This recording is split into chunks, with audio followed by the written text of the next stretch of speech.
At the start of 2022, Europe faced an energy crisis unlike anything in decades. Gas prices skyrocketed by more than 400% in just months. Factories shut down, homes went cold, and governments scrambled to secure supplies. It wasn't just an economic problem, it became a threat that could push one of the world's most powerful regions to the brink of war.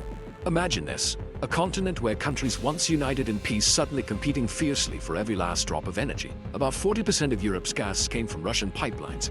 This relationship was complicated, part cooperation, part dependence. Europe needed the gas to keep lights on and industries running. Russia needed the money from energy sales to power its economy. Tensions rising so high, the world held its breath, fearing conflict fueled not by ideology, but by something far more basic: energy itself. This wasn't just a scare story, it was real. And it almost happened. Gas storage tanks emptied rapidly, winter was coming, and demand was soaring. But many experts saw it as political pressure, a weapon in a larger conflict over Ukraine and European influence. Liquefied natural gas shipments from the US and Qatar increased, but they couldn't fully replace pipeline gas. Renewable energy was growing, but not fast enough or reliable enough to cover the shortfall. But it was also a vulnerability. Europe had become dependent on a single supplier for critical energy. But to understand how Europe's energy shortage became a ticking time bomb, Europe relied heavily on natural gas from Russia. Power plants closed. Prices for heating and electricity doubled or tripled. Governments faced protests and social unrest. NATO countries started discussions on how to protect energy infrastructure. Back then, Europe and Russia were enemies, divided by politics and ideology. Without reliable power, countries can't produce weapons, fuel vehicles, or keep communication lines open. But after the Cold War ended, energy ties grew stronger. Russia built pipelines across Eastern Europe. Europe invested in gas infrastructure, expecting steady supplies. The story starts during the Cold War. Russia demanded guarantees that NATO wouldn't expand eastward. By the early 2000s, this energy connection seemed like a way to build peace, economic ties that could prevent conflict.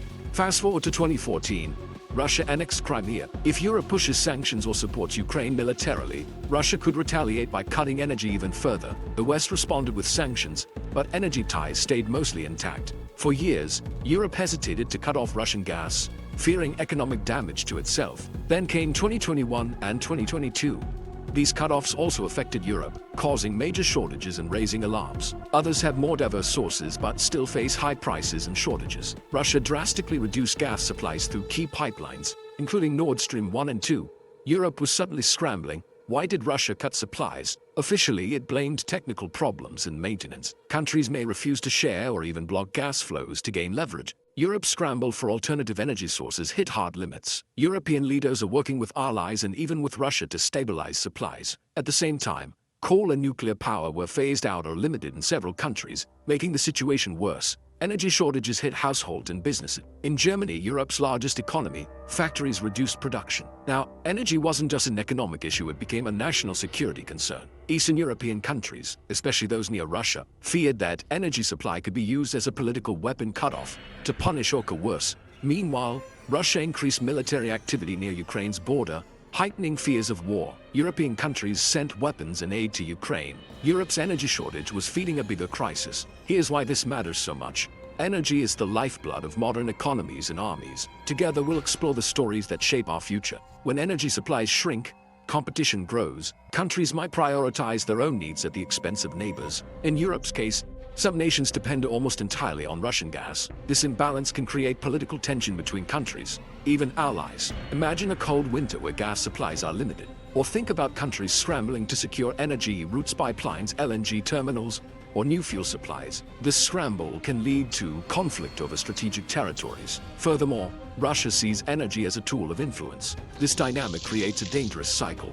Energy shortage fuels political tension, which fuels military posturing, which risks open conflict. To see why this isn't just theoretical, look at history. In 2006 and 2009, Russia cut off gas supplies to Ukraine over pricing disputes. Those crises were temporary but showed how energy can be weaponized. During World War II, access to oil and coal shaped battle strategies and alliances. Countries that controlled energy resources held immense power. Today, Europe is facing a similar challenge, but in a more interconnected and fragile system. Europe isn't standing still. Countries are rushing to diversify energy sources, building LNG, investing in renewables like wind and solar, and increasing energy storage capacity. There's a push for energy efficiency, better insulation, smarter grids, and technology to reduce waste. At the same time, Diplomacy is crucial, but these solutions take time. Winters come every year, and the energy gap remains. So what does this mean for the future? This time Europe has so far avoided war over energy. But the story isn't over. Energy shortages have exposed deep vulnerabilities, economic, political, and military. If tensions escalate, energy could become the spark that lights a much bigger conflict. You have to understand, energy isn't just about comfort or industry. It's about survival. In a world of rising geopolitical tensions, resource scarcity, and climate change, energy shortages aren't just an inconvenience, they are a warning sign. The next crisis could be closer than we think. And next time, that fate might not be avoided. If you want to stay informed about the world's biggest challenges and why they matter to you, subscribe and hit the bell icon.